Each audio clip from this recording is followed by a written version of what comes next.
네, 이 시간에는 저희가 리스트에 이어서 튜플에 대한 내용과 딕셔너리 이런 사용 방법에 대해서 살펴보도록 하겠습니다. 먼저 이제 튜플인데요.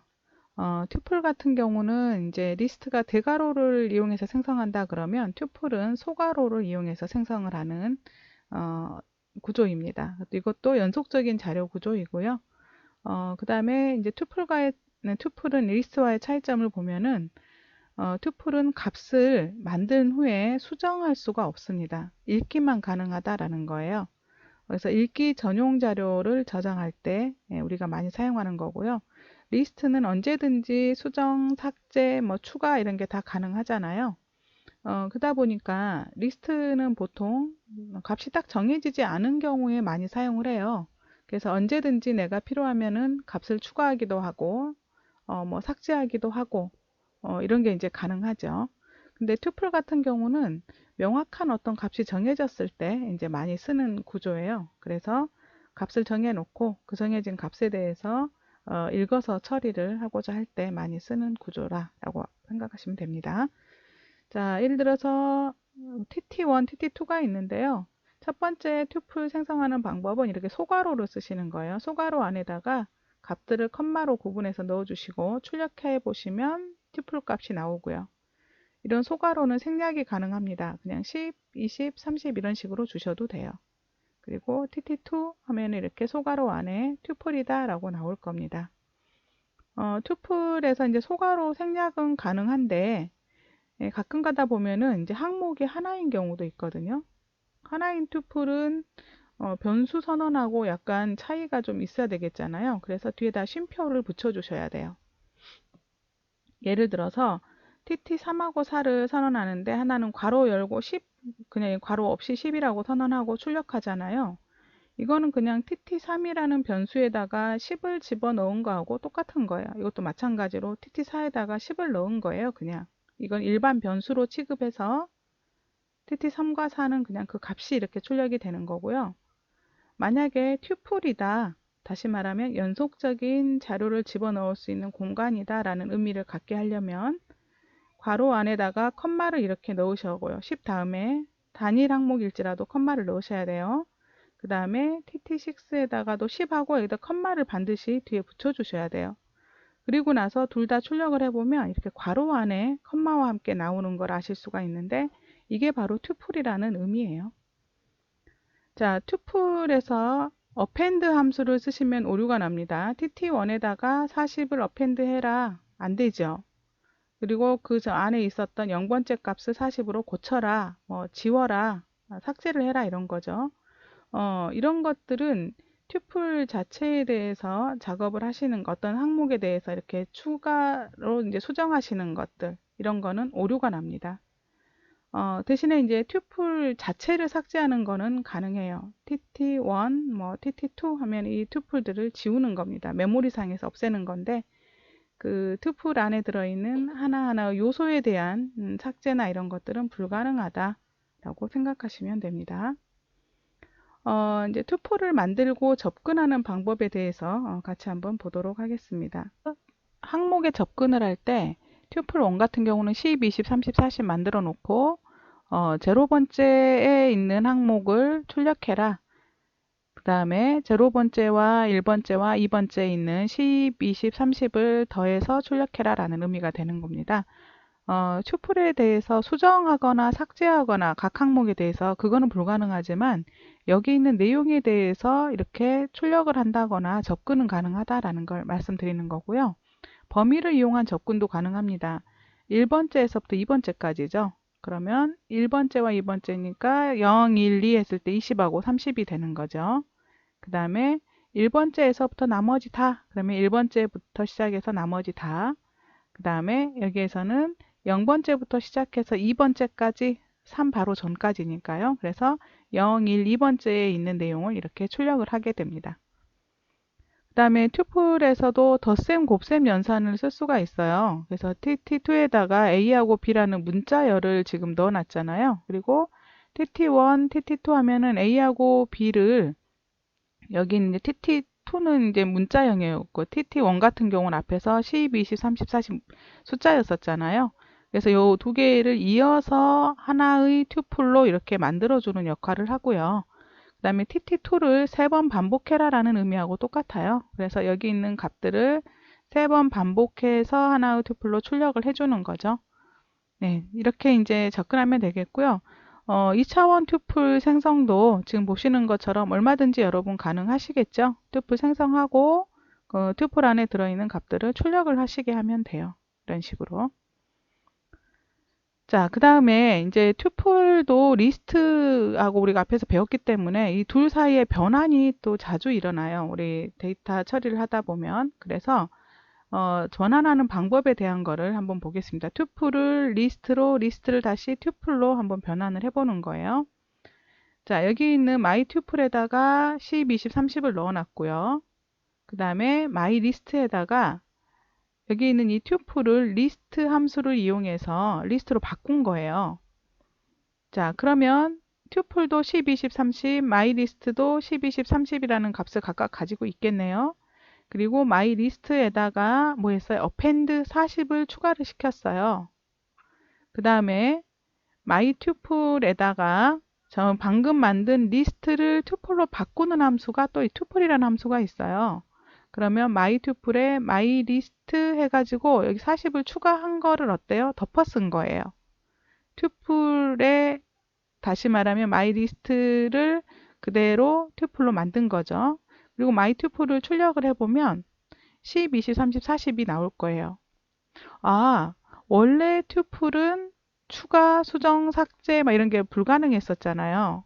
그렇죠? 그런데 이 추가를 더 해야 되는 어떤 상황이 만들어지면 그 상황에서는 튜플을 리스트로 변환하신 다음에 리스트 상태에서 append 하거나 뭐 삭제하거나 뭐 여러 가지가 있겠죠. 델리트 하거나 뭐 이런 작업들을 다 수행을 하고 다시 그 리스트를 튜플로 변환시켜 주시면 결국은 이 튜플에 대한 어떤 수정 작업이 이루어진 거하고 같은 효과를 내실 수가 있습니다.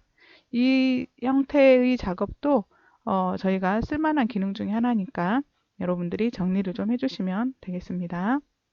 자, 다음은 딕셔너리에 대한 내용인데요. 딕셔너리 같은 경우는 이제 두 개가 한 쌍으로 만들어지는 거예요. 그래서 두 개가 하나로 묶인 자료 구조를 말하고요. 이 두 개에는 저희가 이제 해시, 프로그래밍 언어 다른 이제 뭐 C라던가 자바에서 보면 해시라는 개념이 있을 거예요. 또는 뭐 연관 배열 이런 용어를 쓰는데요. 이거는 이제 어떤 키 값, 그 다음에 키가 되는 값과 그 다음에 이 키에 해당되어지는 다른 값, 이게 한 쌍이 되는 겁니다. 이건 중괄호로 묶어서 나타내요. 그래서 어떤 두 개의 값인 키와 그 다음에 밸류가 하나로 묶어져 있는 자료 구조를 우리는 딕셔너리다 라고 이야기를 합니다. 보시는 것처럼 중괄호를 사용해서 한 쌍으로 이제 묶어서 나타내고요. 이런 식으로 써요. 키 1, 값 1, 키 2, 값 2, 키 3, 값, 키 땡땡이 이제 여기 있는 콜론으로 키 값과 해당되어지는 값을 구분을 하게 되고요. 이 한 쌍 한 쌍은 컴마로 또 구분을 해주시면 되고 중괄호 안에다 넣어주시면 됩니다. 예를 들어서 딕셔너리를 생성을 할 때는 이런 식으로 1, 그 다음에 A라는 값을 대표하는 키 값이 1인 거예요. B를 대표하는 값은 2, C를 대표하는 값은 3이다. 그래서 딕셔너리를 출력해라 라고 하면은 여기는 키와 값이 한 쌍씩으로 이렇게 다 나오는 거고요. 자, 여기 이제 키와 값을 보시는 것처럼 이제 반대로 이렇게 넣는 경우도 있습니다. 지금 보시면 딕셔너리 2는 A 땡땡1, B 땡땡2 이런 식으로 집어넣었죠. 그 다음에 이제 출력을 하잖아요. 그러면은 여기서 집어넣은 형태대로 이렇게 출력을 하게 됩니다. 다시 말하면 키가 어떤 것이고 값이 어떤 것이다 라는 거는요, 사용자가 프로그래밍 하시는 분이 지정하는 거예요. 어떤 걸 뭐 키로 해야 된다, 어떤 거는 값으로 해야 된다, 이런 규정은 없습니다. 그리고 이제 딕셔너리의 특징 중에 하나가 뭐냐면 순서가 없습니다. 그래서 우리가 이렇게 만들었을지라도 생성한 순서대로 딕셔너리가 구성이 되어져 있다라는 보장은 우리가 할 수가 없다라는 거고요. 여기 보시면은 자, 이제 딕셔너리를 구성을 하는데 학번과 이름과 그 다음에 학과 이 값들을 가지고서 딕셔너리 구성을 하려고 해요. 그래서 키 값은 학번, 이름, 학과고요. 거기에 해당되는 값은 이런 값들이다 라는 거예요. 스튜던트 1에다가 학번, 이름, 학과 각각의 그렇죠. 값들을 이렇게 할당을 했습니다. 스튜던트 1을 출력을 해보면 학번, 그 다음에 이름, 학과, 키 값이 나오고 땡땡 한 다음에 값이 그 다음에 나오는 거예요. 자, 예를 들어서 스튜던트 1에 연락처라는 값을 이제 키와 값을 저희가 추가를 하고 싶어요. 그러면은 연락처라고 한 다음에 연락처 값을 이렇게 넣으시면 돼요. 그러면 스튜던트 1이라고 하는 딕셔너리에 연락처라는 이름의 키와 해당되어 있는 값이 이렇게 뒤에 추가되어져 있는 것을 확인하실 수가 있습니다. 수정을 하고 싶으실 때는요, 키 값을 활용하시면 돼요. 스튜던트 1에 있는 학과에 파이썬 학과를 넣어라 라고 하면 기존에 여기에 학과가 컴퓨터 학과였었잖아요. 요 값이 이제 바뀌는 거예요. 그래서 키 값이 학과인 거를 찾아서 값을 파이썬 학과로 바꾼 거고요. 삭제를 하고 싶을 경우에는 키 값을 이용하시면 돼요. del 한 다음에 student라고 하는 딕셔너리에 학과를 없애라. 그러면 학과와 이 키 값과 키에 해당되어지는 값이 같이 삭제가 되는 겁니다. 자, 저희가 키를 넣고 할 때 기존에 이제 학번이라는 거가 존재할 수도 있는 거잖아요. 네, 그러면은 이제 예를 들어서 스튜던트 1에 학번, 이름, 학과, 학번, 또 한 번 학번을 집어넣은 거예요. 그러면 이 학번이라고 하는 키가 동일한 값을 갖는 키가 존재할 수는 없거든요. 그래서 마지막에 넣었던 이 키가 결국은 앞에 쪽에 넣었던 그 값에 덮어 써진다고 생각하시면 돼요. 그래서 스튜던트 1을 출력을 해보면 마지막에 넣은 이 값이 이렇게 학번에 원래 넣었던 값 위에 덮어 써져서 여기 존재하고 있는 것을 여러분 보실 수가 있습니다. 딕셔너리를 사용을 하는 방법은요. 여기 있는 키 값으로 접근을 한다. 키로 값에 접근을 한다라는 거고요.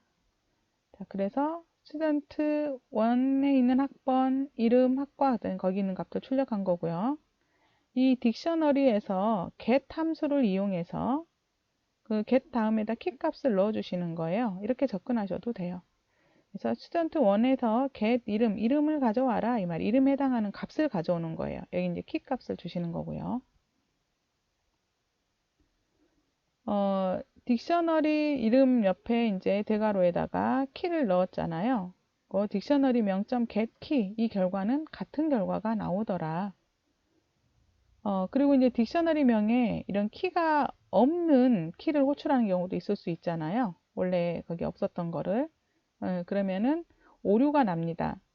근데 딕셔너리 명점 get key 하고 가지고 이제 없는 키를 호출을 하는 경우 있죠. 그럴 경우는 오류는 나지 않지만 화면에 아무것도 반환되지는 않아요. 이런 차이가 있습니다. 예를 들어서 스튜던트 1의 주소는 없었거든요. 그냥 주소라고 적는 경우가 .get 한 다음에 주소라고 적는 경우에 하나는 오류가 나지만 하나는 아무것도 반환되지 않는다라는 거고요. 그 다음에 딕셔너리 명점 키즈라고 하는 함수가 있어요. 키즈 같은 경우는 키들을 전부 다 이제 보여주는 거죠. 그래서 딕셔너리에 키즈라고 한 다음에 여기에 있는 학번과 이름과 학과가 있다라고 알려주는 거예요. 이 딕셔너리에는 이런 키들을 사용하고 있다. 자, 출력 결과예요. 딕셔너리에 있는 이 키들을 이제 보기 싫을 수도 있잖아요. 그럴 때 이제 어떻게 키에 대한 것들을 여기 이제 이 단어 자체가 보기가 싫은 경우 말하는 거예요. 방금 전에 스튜던트 1.키즈라고 했을 때 여기 딕셔너리의 키즈라고 하는 요 부분이 같이 출력이 되잖아요. 그래서 이제 이 출력 결과에 요 키즈라는 문자열이 보기가 싫으면 스튜던트 1.키즈라고 하는 거를요 리스트로 만들어 버리시는 거예요. 그래서 리스트 다음에 딕셔너리 명점 키즈라고 하면 화면에 키에 해당하는 항목만 나오고 앞쪽에 딕 언더바 키즈라고 하는 키워드는 나타나지 않습니다. 이렇게 이제 출력하시는 방법도 있고요. 딕셔너리 명점 values라고 하는 함수가 있어요. values라는 함수를 쓰시면은 딕셔너리 안에 들어있는 모든 값들을 리스트로 만들어서 변환을 하게 됩니다. 마찬가지로 딕셔너리 명점 values 함수도 출력 결과에 여기 있는 그렇죠. 딕셔너리 values라는 걸 보기 싫으면 어때요? 리스트 해가지고 딕셔너리.values를 써라라는 거예요. 우선은 student 1.values 하니까 어때요? 여기 2000 삼길동 파이썬 학과가 화면에 나오죠. 근데 이거를 리스트에다가 리스트하고 넣으시면은 여기 안에 들어있는 리스트 값들만 이제 화면에 나온다라는 거예요. 그 다음에 items라는 함수가 있어요. 이것도 이제 여기 딕셔너리 이름 적으시고요. student 1.items라고 함수를 쓰시면 튜플 형태로 데이터를 구할 수가 있습니다. 그래서 학번, 그 다음에 이름, 학과에 해당하는 값들이 보시는 것처럼 소괄호 안에 튜플 형태로 나오는 것을 보실 수가 있고요. 이런 딕셔너리 안에 내가 원하는 그 키가 있는지 없는지 확인을 하고자 할 때는 in을 쓰시면 돼요. 이름 in student1, student1에 이름이라고 하는 키가 있는가? 자, 이거는 있다 없다의 문제이기 때문에 true, false 값으로 마찬가지로 주소도 있나 없나 보는 겁니다. 그래서 딕셔너리에 키가 존재하면 true, 그렇지 않으면 false 값을 리턴을 하게 됩니다. 자, 요걸 한번 여러분들이 이제 작업을 좀 해보실 건데요. 우선은 여기 보시면 싱어, 예, 싱어를 하나 만들었습니다. 이거는 중괄호 했으니까 딕셔너리가 되겠죠. 그 다음에 싱어 이름에다가 트와이스, 구성원, 데뷔, 그 다음에 대표곡 이렇게 해서 저희가 각각의 키에 해당하는 값들을 다 할당을 했어요. 그리고 나서 K는 자, singer.keys라고 해서 이 키 값들이죠. 키 값들을 하나씩 K에다가 넣은 다음에 K 컴마하고 싱어의 K를 출력을 하게 한 거예요. 그러니까 싱어에 있는 K에 해당하는 값. 그러면 첫 번째 키는 이름이잖아요. 이름 한 다음에 여기에 출력을 할 것이고요. 그 다음에 여기 있는 화살표, 그 다음에 이 싱어의 그 키에 해당하는 값이 그 다음에 나오겠죠. 그래서 twice라고 나오고, 그 다음에 9, 뭐 survival, 16, signal 이런 값들이 그 다음에 이제 출력이 되는 겁니다. 이거 여러분들이 한번 지금 중지 버튼 누르시고요. 들어가셔서 한번 작업을 해 보시기 바랍니다. 자, 그 다음에 이제 여기 딕셔너리 정렬 있죠. 정렬도 가능합니다. 우선은 키 값을 이용해서 정렬을 하고요. 그 다음에 딕셔너리를 추출을 하게 됩니다. 여기에 import 오퍼레이터를 시켰는데요. 이 오퍼레이터를 사용하는 이유가 뒤에 보시면 operator.item gather라는 함수를 이용해서 저희가 원하는 값들을 게더링 하기 위한 부분이 되겠습니다. 그래서 이것 때문에 이제 오퍼레이터라고 하는 저희가 패키지를 임포트를 시켰고요. 한번 아래쪽에 보면은요, 뭐 트레인 딕셔너리, 트레인 리스트 해서 하나는 딕셔너리, 하나는 리스트를 만들었어요. 그리고 딕셔너리에다가는 토마스, 뭐 에드워드, 헨리, 고든, 제임스라고 하는 키 값과 해당 값을 하나의 딕셔너리로 만들어 놓고요. 그 다음에 이제 트레인 리스트에다가는 sorted는 뭐죠? 정렬하라고 한 거죠. 자, sorted 정렬을 하는데 뭘 가지고 이제 정렬을 할 것인지 sorted에서 이런 트레인 딕셔너리에 있는 아이템즈들 항목들에 대해서 정렬을 하는데 여기에서 그 이제 키가 있죠. 주어진 키는 operator. 뭐예요? 아이템 gather 제로라고 해놨잖아요. 그러면 이거는 이제 제로 번째 있는 항목에 대해서 이 항목이 키가 되는데 이거에 의해서 정렬을 해라 라는 의미예요.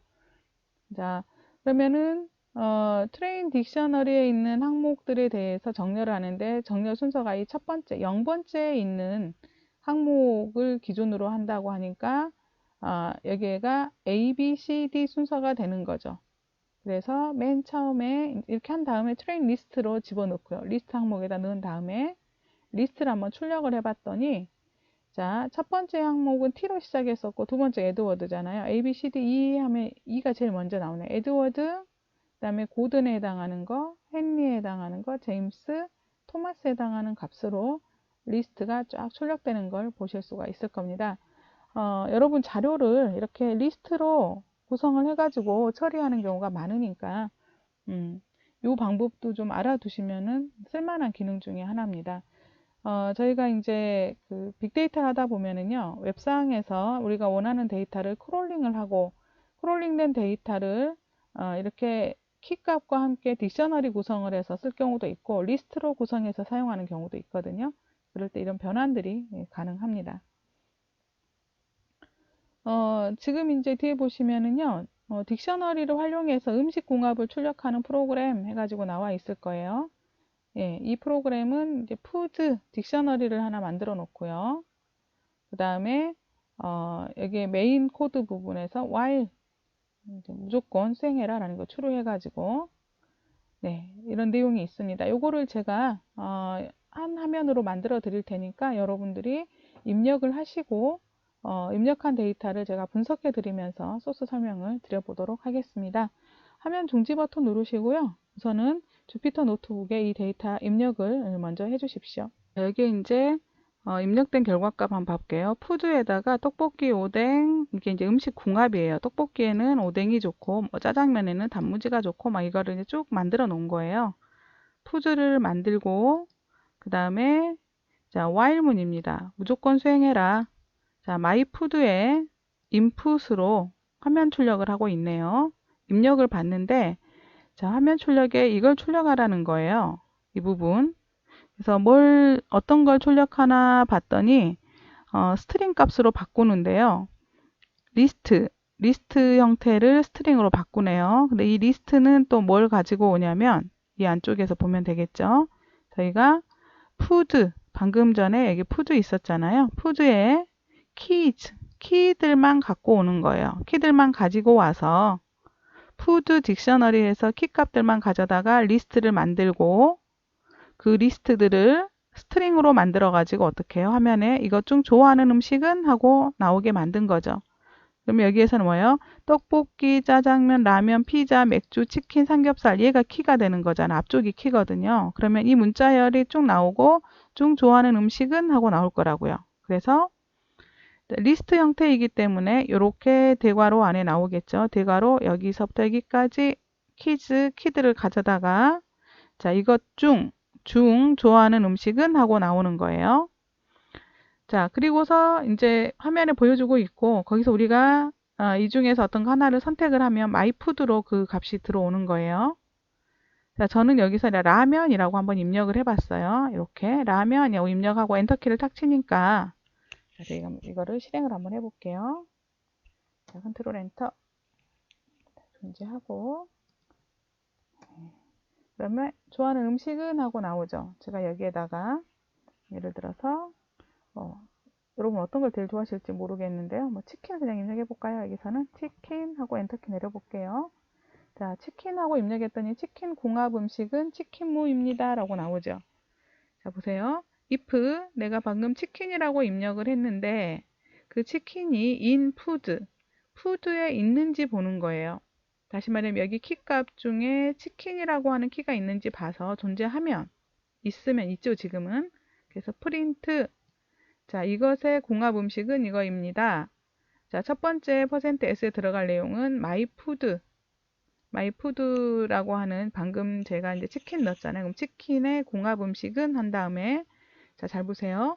푸드에 가서 푸드는 여기 있는 이 저희 딕셔너리잖아요. 딕셔너리에서 get 한 다음에 myfood라는 이 키값에 해당하는 값을 얻어와라. 그럼 치킨에 해당하는 밸류 값은 어떤 거예요? 치킨무죠. 그래서 치킨무가 여기 나오는 겁니다. 근데 만약에 여기 없는 어떤 값을 넣거나 또는 끝하고 넣을 수도 있잖아요. 예, 그러면 끝하면은 브레이크에서 Y문을 빠져나가서 종료하고요. 그 다음에 여기 없는 거를 넣으면 그런 음식은 없습니다. 확인해 보세요. 제가 한번 여기 없는 음식을 한번 넣어 볼게요. 자, 순대라고 넣어 볼게요. 어때? 그런 음식은 없습니다. 확인해 보세요. 라고 나오죠. 이번에는 제가 끝 하고 넣어 보겠습니다. 끝 하면은 밖으로 이렇게 빠져나오죠. 우리가 앞에서 배웠던 브레이크를 실행을 하게 되는 겁니다. 근데 지금 보시는 것처럼 이것도 끝이라는 글자를 소스를 모르면은 유저 인터페이스 입장에서는 어때요? 이거를 알 수가 없는 거잖아요. 그래서 자, 음식은 한 다음에 여기에서 자, 끝 입력 시 종료라고 이렇게 좀 해주시면 끝이라는 글자를 입력하면 종료되는구나 하는 걸 알 수가 있겠죠. 그리고 나서 컨트롤 엔터 좋아하는 음식은 하고 끝 입력 시 종료 나오면은 여기에서 제가 그냥 안 할래 하면 끝하고 엔터 키치면 종료된다는 걸 알 수가 있겠죠. 그래서 이제 UI 구성하실 때 이런 부분은 좀 신경을 써주시면 되겠고요. 지금도 이제 제가 보니까 좀 이게 퀘션 마크가 뒤에 있으니까 보기가 안 좋네요. 그래서 요거를 앞쪽에다가 좋아하는 음식은 그리고 끝 입력 시 종료 이렇게 넣어주시면 아무래도 화면 보시기가 좋을 것 같아요. 자, 이렇게 나오죠. 좋아하는 음식은 이거 좀 좋아하는 음식은 끝 입력 시 종료. 내가 끝 해야 되겠다 라고 하면 종료가 되는 거죠. 이런 식으로 여러분께서 딕셔너리도 활용해 보시면은 도움이 좀 되실 것 같습니다. 그래서 딕셔너리까지 요 내용까지 한번 정리를 좀 해드렸고요. 이제 여기까지가 가장 많이 쓰는 거고요. 그러면은 이제 리스트라던가 우리가 살펴봤었던 것들이 그다음에 튜플, 딕셔너리 이걸 응용하는 또 다른 자료 구조들이 상당히 많아요. 그래서 이걸 어떻게 해서 응용해서 우리가 활용할 수 있는지에 대한 내용을 다음에 살펴보도록 하겠습니다. 오늘은 여기까지 이 시간에 여기까지 정리해 주시기 바랍니다. 수고하셨습니다.